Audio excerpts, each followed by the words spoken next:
میرے مولا میرے مولا میرے مولا۔ بسم اللہ الرحمن الرحیم۔ آج 16 مارچ 2020 تاریخ ہے۔ آج کل یہ بات سوشل میڈیا پر بھی اور عوام میں بھی یہ بات پھیلائی جا رہی ہے کہ قرآن کریم میں اور بالخصوص سورہ بقرہ میں حضور صلی اللہ علیہ وسلم کے مبارک بال ہے، اور کہتے ہیں کہ اس بال کو قرآن سے اٹھا کر پانی میں ڈال کر پیو، جو آج کل ایک مرض ہے کرونا وائرس کے نام سے، کہ اس سے نجات کا ذریعہ یہی بال پانی میں ڈال کر پینے کا یہ ایک نجات کا ذریعہ بنتا ہے۔ تو یہ بات غلط ہے۔ یہ قرآن کریم ہمارے ہاتھ میں ہے، آپ کے سامنے موجود ہے۔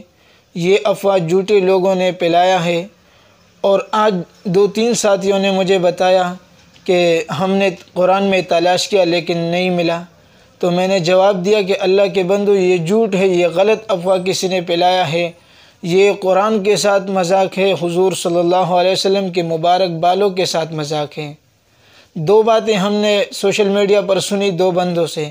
ایک آدمی نے بتایا کہ کسی عورت نے خواب دیکھا مکہ مکرمہ میں، اس کو آپ صلی اللہ علیہ وسلم نے خواب میں یہ بات بتائی۔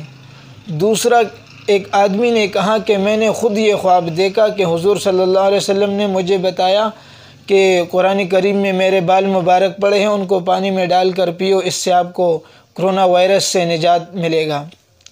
لیکن یہ باتیں جھوٹے ہیں، اس کا کوئی حقیقت نہیں ہے، کوئی ثبوت نہیں ہے۔ یہ قرآن کریم ہمارے ہاتھوں میں آپ کے سامنے موجود ہے۔ قرآن میں کہیں بھی آپ کو بال نہیں ملے گا، یہ جھوٹ ہے۔ لہٰذا میں تمام مسلمانوں سے گزارش کرتا ہوں، اس طرح جھوٹے اور غلط افواہوں سے بچیے، اور ایک اللہ پر یقین رکھیے، اور دعاؤں کا اور نمازوں کا اہتمام رکھیں۔ اللہ تبارک و تعالی ہم سب کو صحیح دین سمجھنے کی توفیق عطا فرمائے۔